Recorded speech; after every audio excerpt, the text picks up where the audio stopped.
मुख्यमंत्री पशुधन विकास योजना के तहत लाभुकों के बीच पशुओं का वितरण किया गया, लेकिन बकरा बकरी बांटने के दौरान डीसी नाराज हो गए। दरअसल जो बकरा लाभुकों के बीच वितरण के लिए लाया गया, उनका वजन काफी कम था। डीसी ने सप्लायर को फटकार लगाते हुए जेल तक भेजने की धमकी दे डाली। वहीं सप्लायर का कहना था कि वजन में ज्यादा का अंतर नहीं है। आज 10 किलो और 12 किलो को बांटना है, सीधे आप 5 किलो 6 किलो को बांट रहे हैं। 5-6 किलो से जाते हैं कि भी देखा जा सकता है। अभी हम लोग मशीन लाने के लिए भेजे हुए हैं। मतलब इनका जो आदेश है वो विभाग से ही है।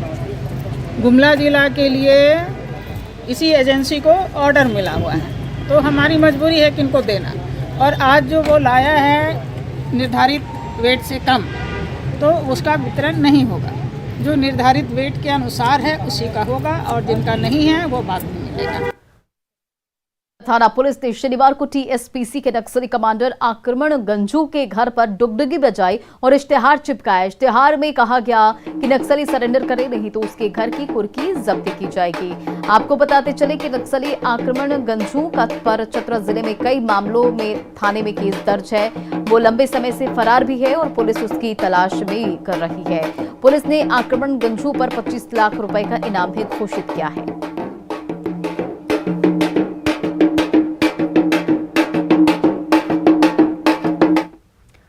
चक्रधरपुर में झपट्टा मार गिरोह का आतंक दिन पर दिन फैलता ही जा रहा है। कल गुरुद्वारे में चोरों ने एक महिला के चेन छीन ली और घटना जो है वो पूरी तस्वीर वहां लगे सीसीटीवी कैमरे में कैद हो गई। वहीं दिन दहाड़े हुई इस घटना से लोग सकते में हैं। पीड़ित महिला ने बताया कि गुरुद्वारा में वो सत्संग के लिए जा रही थी, तभी झपट्टा मार गिरोह के एक सदस्य ने महिला की चेन छीन ली। फिलहाल पुलिस पूरे मामले की छानबीन में जुटी हुई है।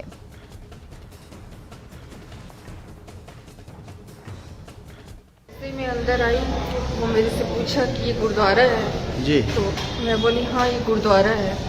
तो फिर उसके बाद मैं इधर साइड हो गई, मैं सोची उसको जाने दे करके, लेकिन वो नहीं गया तो फिर मैं जाने लगी।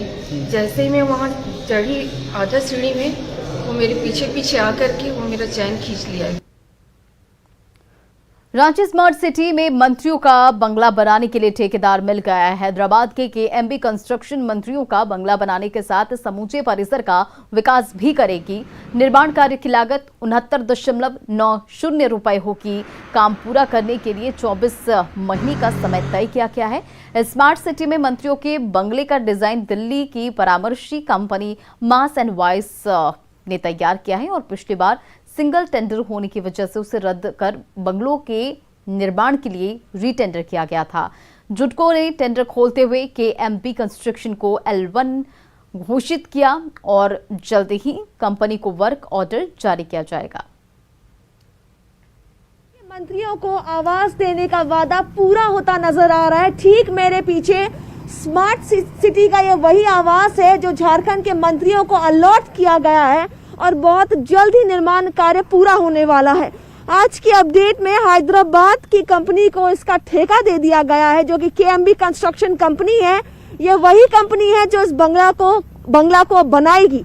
निर्माण कार्य की लागत की बात करूं तो 70 करोड़ की लागत से ये पूरा कार्य पूरा होना है और लगभग 24 महीने का समय तय किया गया, यानी कि 2 साल में ये पूरा का पूरा आवास बनकर तैयार हो जाएगा। स्मार्ट सिटी में मंत्रियों के बंगले का डिजाइन दिल्ली के परामर्शी कंपनी मास एंड वॉइस ने तैयार किया है। अंदर की सुविधा की बात करूं तो परिसर में क्लब हाउस बनाया गया है, जिस क्लब हाउस में स्विमिंग पूल से लेके प्लेइंग जोन है और लाउंज भी बनाया गया है। एक पर एक जो मंत्री को किया गया वादा है, वो गाड़ी हो चाहे आवास, वो पूरा होता नजर आ रहा है। कैमरा पर्सन संजीव के साथ रूपाली त्रिपाठी, न्यूज़ 18 रांची। सरायकेला के खरसावा में कांग्रेस पार्टी की तरफ से लोगों की समस्याओं को सुना गया और इस दौरान राज्य के स्वास्थ्य मंत्री बन्ना गुप्ता और लोकसभा सांसद गीता कोड़ा मौजूद रही। मंत्री और सांसद ने लोगों को उनकी समस्या का जल्द निवारण करने का आश्वासन भी दिया है। जन सुनवाई के माध्यम से जिस तरीके से सीधे जनता के साथ में माननीय मंत्री जी जुड़ रहे हैं, तो ये हम लोगों के लिए बहुत अच्छी बात है, क्योंकि सभी लोग मंत्री जी के पास नहीं पहुंच सकते हैं, लेकिन मंत्री जी सभी के पास अपनी पहुंच रख रहे हैं। ये यहाँ के सरायकेला वासियों के लिए, सरायकेला खरसावां लोकल जिले के लिए बहुत बड़ी बात है।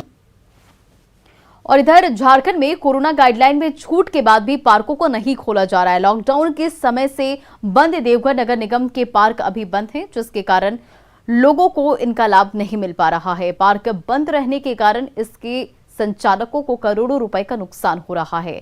पार्क संचालक पार्क को खोलने के लिए प्रशासनिक आदेश का इंतजार कर रहे हैं, लेकिन देवघर प्रशासन की तरफ से पार्क को खोलने का आदेश जारी नहीं किया जा रहा है, जिसके कारण संचालकों के साथ साथ स्थानीय लोगों को भी काफी परेशानी हो रही है।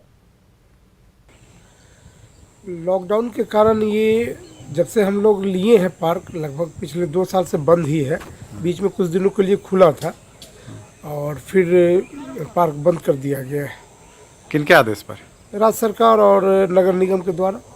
कब से आप लोग लिए हैं ये पार्क? ये पार्क 2000 में हम लोग मार्च में लिए थे और लेने के 2 दिन बाद ही लॉकडाउन लग गया था।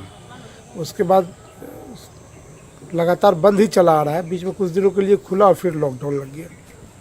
तो इसके बाद आदेश नहीं मिला है खोलने का? नहीं, हम लोगों को किसी तरह का कोई आदेश प्राप्त नहीं हुआ है खोलने का। खबर गोड्डा से है, जहां जामताड़ा में पोस्टेड पुलिस का जवान 1 महीने से अपनी पत्नी के लिए न्याय की गुहार लगा रहा है, लेकिन पुलिस इस केस को गंभीरता से नहीं ले रही है। सियाराम शाह नाम का ये पुलिस वाला गोड्डा नगर थाना क्षेत्र के सरकंडा चौक के नजदीक का रहने वाला बताया जा रहा है, जिसकी पत्नी की मौत 18 जनवरी को हुई थी। सियाराम शाह ने हत्या की आशंका जताई है और एसडीपीओ से लेकर एसपी तक इस पूरे मामले को लेकर गुहार लगा चुके हैं, लेकिन अब तक कोई कार्रवाई इस पूरे मामले पर नहीं हुई है। एसडीपीओ ने कहा है कि न्याय जल्द होगा।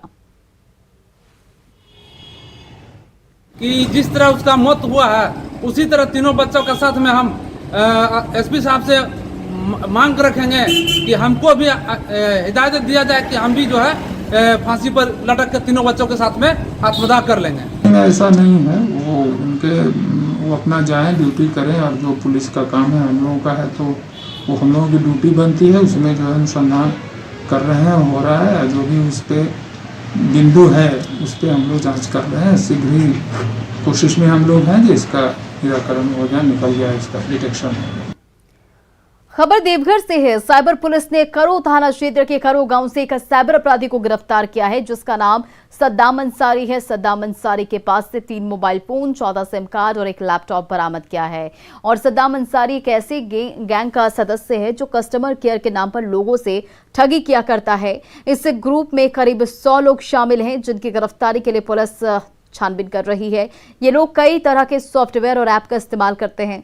सद्दाम अंसारी मुख्य रूप से अलग अलग वेबसाइट पर ऐड देखकर उसमें 1000 का स्पॉन्सर देकर अपने नंबर को ऊपर करता है, और जिसकी वजह से लड़के उनसे जुड़ते थे और उन लड़कों के जरिए ये काम करता था, जिसमें कमाई के 35% फर्जी अकाउंट सप्लायर को दिया जाता था। वहीं 35% जो लड़के काम कर रहे हो उनमें बांटा जाता था और 30% अपने पास रखता था।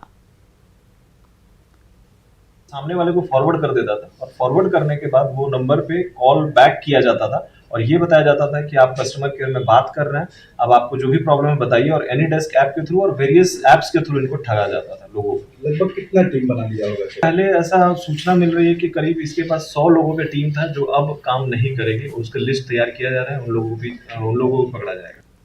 और सिमडेगा के तिर्रा भंडार टोली में लापता बच्चे का शव मिलने से सनसनी फैल गई है। 13 फरवरी से यह बच्चा लापता था। पुलिस के शुरुआती जांच में बच्चे की निर्मम हत्या की बात सामने आ रही है। वहीं पुलिस जल्द ही मामले का खुलासा करने का दावा भी कर रही है। उस बालक का शव बरामद हुआ है, नदी में गड़ा हुआ था। बहुत जल्द उसमें अपराधियों को हम लोग धर दबोचेंगे। अनुसंधान चल रहा है, पोस्टमार्टम रिपोर्ट आ जाएगा तो और क्लियर हो जाएगा। छोटे मासूम बच्चे की इस तरह से हत्या, क्या कहेंगे सर? घटना बहुत दुखद है। हम लोग जल्द से जल्द प्रयास करेंगे अपराध कर्मियों को गिरफ्तार करने के लिए।